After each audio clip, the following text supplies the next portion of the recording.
guys? Welcome back to the SUPES channel. My name is Matthew Ramos, and on this channel I am to entertain, inform, and inspire using the topic of discussion as always, which is superheroes. So guys, Wandavision episode 3 is here. What an episode! This was by far the best episode. I liked it way more than the first 2 episodes, and it seemed like now is when they're starting to really build the story for that's going to unfold in the next couple of episodes for the rest of the show. So guys, there's so much to break down. Right before I get into the breakdown of the episode, make sure to hit that subscribe button if you aren't already subscribed, and hit that bell notification on my channel to get notified when videos like this go up on my channel. Now without further ado, let's break down WandaVision episode 3. So the episode starts with a new intro, and somehow Marvel figured out a way to make another catchy intro coming off of the last episode, which is still in my brain. But in this new intro, one of the biggest themes is hexagons. Hexagons, of course, have 6 corners, and the number 6 has been prevalent throughout this series. There are 6 chairs and 6 candles in Wanda's dining room. 3 number 6s seem to be on the toaster in the first episode, and it's all either alluding to the devil Mephisto or maybe the 6 Infinity Stones. But another thing the hexagons could be alluding to is AIM. In episode 2, we saw a beekeeper arise from the sewers, and although it was a sword agent, Marvel could be teasing AIM being potentially involved at some capacity moving forward. After all, they are known to be the beekeepers of the Marvel Universe. Next, we're taken to Wanda getting her stomach checked by her doctor, and everything seems to be going well. He tells her specifically that females keep track of the size of their fetus using fruit, and the final fruit at the 7th month mark is a pineapple. We actually see Wanda cutting a pineapple later on in the episode, which isn't just any pineapple. It's the same pineapple Agnes gave Wanda during episode 1. This feeds into the theory that whoever is pulling the strings behind all of this, which my pick is Mephisto, they alongside Agnes have been planting the seeds for Wanda to have kids since the beginning of the show. It's not an accident that Agnes gave Wanda a pineapple when the fruit represents the final stage of pregnancy. Then in episode 2, everything was for the children. Now it's all led to Wanda having kids, and we see her throughout the episode experiencing her powers going all out of whack. She's literally subconsciously controlling everything in this reality, and she doesn't even know it, but she's not in full control, and we'll get into that a bit later. So anyways, Vision escorts the doctor outside of the house, and then he has a very weird moment with his neighbor Herb.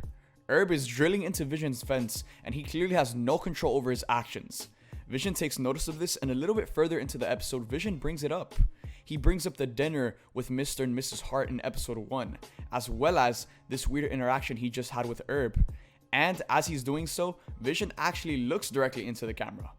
Then, what I thought was my computer glitching, it was actually the episode, because in that moment where Vision brings all of this stuff up to Wanda, Wanda stopped Vision from continuing to question everything. Next, we see Wanda creating the baby's room, and on the wall she creates a painting of a stork that later comes to life. Remember when Dottie said in episode 2, "The devil's in the details"?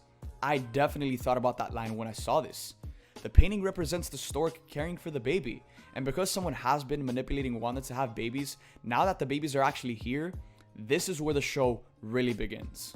We see the stork in a later scene with Monica and Wanda, and when Wanda tries to get rid of it, red smoke appears and the stork continues to overpower Wanda. This leads me to believe that the stork we see here could potentially be Mephisto. I mean, it goes along with the metaphor of wanting the kids, the red smoke, and it's more powerful than Wanda. Another small detail I noticed is that the stork was trying to pull on Monica's pants, signaling that it didn't want Monica to be there, and it was trying to get her out of the house because it knows how Monica could trigger Wanda to snap out of the mind control. Another thing that I really want to make note of happens before we see the stork come to life, and it was when Wanda really starts to get major contractions that Vision goes to get the doctor and he speeds out of the house. I never recalled Vision having super speed when he was alive in the MCU, so this plays into the fact that this isn't our Vision, and maybe when Wanda recreated Vision in this alternate reality, she infused him with the powers of Quicksilver, which would make more sense when Speed is born because he is a speedster. In this episode, we also get another infomercial, and this time it's for a Hydra soap. The actors in the commercial are still the actors from the last 2, which furthers my theory that these are Wanda's parents, and the products in every one of these commercials all relate back to something that she has trauma with. Now getting to the climax of the show so far, Wanda is finally giving birth. Monica helps her deliver the first baby, and then Vision arrives with the doctor only to find out that they're having 2 babies.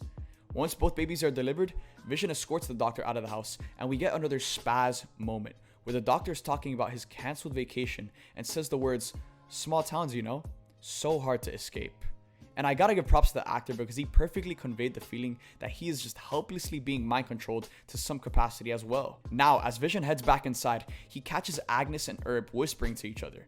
If you turn on the subtitles for the episode, we can hear Agnes say, "What is she doing in there? Did you see her go inside?" And that's when Herb says, "She went right in."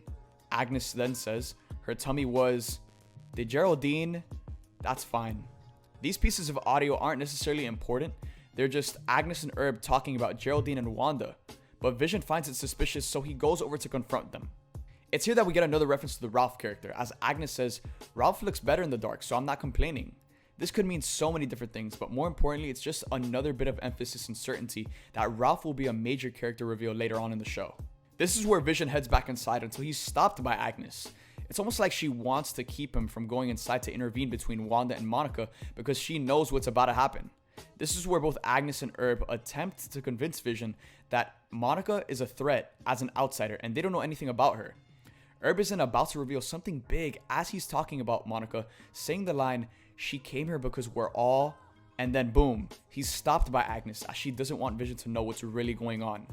Then we're taken to the inside of the house with Monica and Wanda. They're both overlooking the twins, and then Wanda starts to talk about she was a twin and even goes as far as to drop the name Pietro. When she said this name, I started freaking out on the live stream because this is the first time we actually hear Wanda talk about her brother ever since he died in Avengers Age of Ultron. But hearing the name Pietro does more than just shock the fans. It also triggers Monica out of the mind control. Then, Monica says a line as Wanda's singing a Sokovian lullaby that she would later regret by asking, "Wasn't he killed by Ultron?" Dude, when I heard this line, I was going crazy because if there's anything that's gonna piss Wanda off and send her over the edge, it's directly talking about her trauma, and more specifically, her trauma about losing her brother. That's when Wanda snaps out of the mind control and we see her interrogating Monica and even goes as far as to question her sword necklace. Monica doesn't even know where the necklace is from or what the logo means as she still doesn't have full recollection of her memory. That's when Wanda walks forward and blasts Monica out of Westview back into the real world where she's met by a squad of sword agents ready to take her in to help further handle the situation behind this weird alternate reality. Vision then enters the house and asks Wanda about Monica, and Wanda lies, saying she left rushing home. This scene right here really sent chills down my spine because this was our first taste of an evil Wanda, which I believe we'll see more of by the end of the show. After watching this episode, I took a step back and I realized that every character in this episode besides Agnes had a weird moment. The Doctor, Herb, Vision, Monica, everyone except Agnes, who we barely saw in this episode, but we'll definitely see more of her when WandaVision episode 4 that'll focus on the 80s premieres on Disney Plus next Friday. So there you guys have it. Let me know what you guys thought of WandaVision episode 3. Just that final scene of Wanda smiling, lying about what happened to Monica. That scene is still ingrained in my head and it haunts me at night. So I'm just so excited to see where they take the show moving forward. And now that these kids are born, now is when the show is really gonna start to pick up. So with that being said, let me know what you guys thought of the episode in the comment section down below. Make sure to hit that subscribe button if you aren't already subscribed, and hit that bell notification on my channel to get notified when videos like this go up on my channel. Thank you guys for watching this video. I love you guys 3000, and I'll see you guys next time.